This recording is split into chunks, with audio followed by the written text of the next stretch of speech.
είναι ένα πρόγραμμα που μπορείς να γνωρίσεις παιδιά από διάφορες χώρες. Είναι ένας τρόπος για να μάθεις για την κουλτούρα των άλλων πολιτισμών. Είναι να γνωρίζει καινούριους ανθρώπους. Comenius για μένα είναι ένας τρόπος για να επισκέφτεσαι καινούριες χώρες. Comenius για μένα είναι να γνωρίζω καινούριο πολιτισμό και ανθρώπους. Για μένα Comenius πάει να πει διασκέδαση.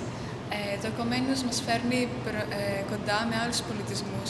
Μπορούμε και γνωρίζουμε ο ένας πολιτισμός τον άλλον και μέσα από αυτόν μαθαίνουμε να σεβόμαστε τους υπόλοιπους και αυτό.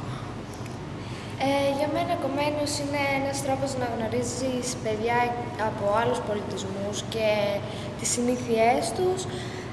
Είναι επίσης ένα μέσο για να τους δείξεις το δικό σου πολιτισμό και για να καταλάβεις ότι μέσα από τη διαφορετικότητα τελικά είμαστε όλοι όμοιοι.